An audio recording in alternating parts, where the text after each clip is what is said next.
You learned, long before your time, that life demanded more from you than a child should carry. You became the keeper of secrets you never asked for, the mediator in conflicts too heavy for small shoulders. You were praised for your maturity, admired for your responsibility. But in truth, every compliment was a reminder of the gap between your outer performance and your inner exhaustion. You grew up fast, too fast, and here lies the paradox. The very traits that saved you, hyper-responsibility, early emotional insight, relentless self-sufficiency, have now become the chains that bind you. The strength that once kept you afloat now isolates you. The foresight that shielded you now amplifies your fear of rest, of failure, of intimacy. You are perpetually alert, yet profoundly unseen. Your mind learned early that to survive, to belong, you must sacrifice something vital. The self that simply wanted to play, to cry, to make mistakes without consequence. You learned to become an adult while still a child, and now, somewhere between those two selves, you are navigating life with a map designed for someone else's journey. This phenomenon is not just anecdotal, it has a name in psychology: parentification. It occurs when a child is forced, implicitly or explicitly, to assume adult responsibilities in the emotional or practical sphere. In essence, the child becomes a caregiver before they have even learned to be a child. The nervous system adapts. The default mode network, the brain's self-referential system, becomes hyper-alert to relational cues.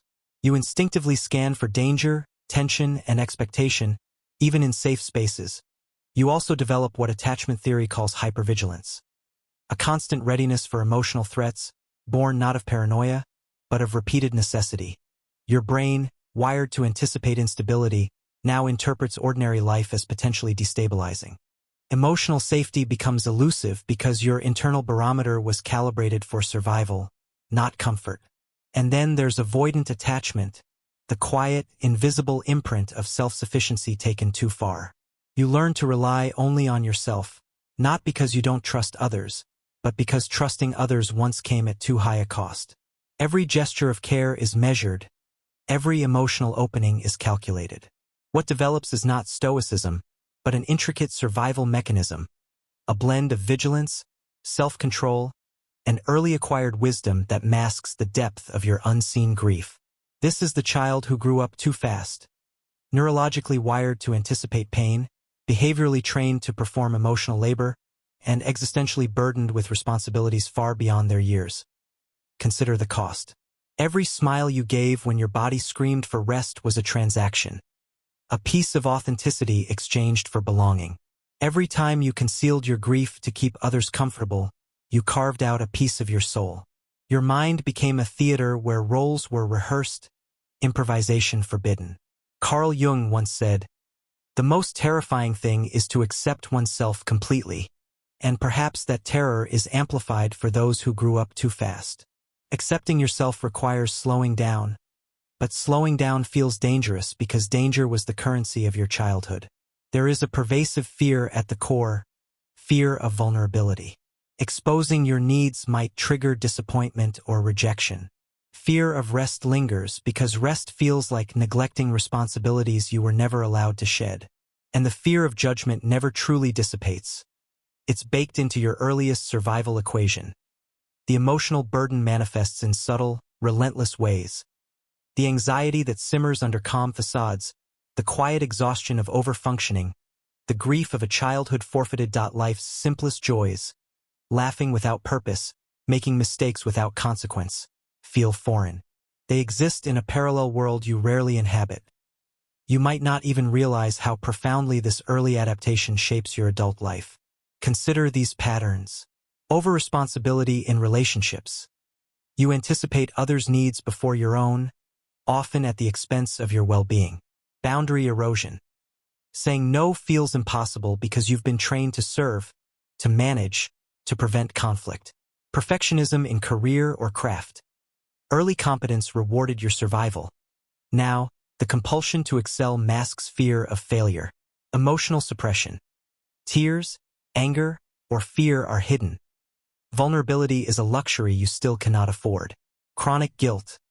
Every act of self-care is accompanied by an internal ledger, an invisible audit of obligations. Difficulty trusting intimacy. Emotional closeness triggers anxiety because it evokes the unhealed parentified child within. These are not personality flaws.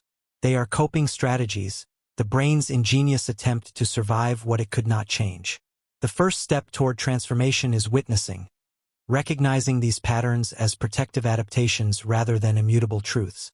You must look at the child within and say, "I see you. I honor you. You were doing your best in impossible circumstances." Healing is not about erasing the past. It is about reclaiming the self that was deferred, suppressed, or sacrificed. Start with inner child reparenting. Speak gently to the younger you. Validate the grief. Acknowledge the bravery it took to survive. Engage in shadow work, exploring the parts of yourself hidden behind competence, stoicism, and hypervigilance. And above all, choose softness. Moments of rest, play, and authentic expression that your survival self once deemed impossible. As the philosopher Alain de Botton reminds us, the greatest hope you can give to another human being is that they can be fully themselves without fear of rejection. Begin by offering that hope to yourself. Begin by choosing to inhabit your own life fully, in spite of the past. The child who grew up too fast will always carry a spark of early maturity, but that spark can be freed from its chains. You do not need to fix yourself. You need to witness, nurture, and reclaim wholeness. The adult you are now is capable of softening without collapsing, of resting without shame, of being seen without compromise. You survived what most could not endure. Now, it is your time to live what you were never allowed to simply be. You are not broken. You are whole in progress. And in that truth, you can finally exhale.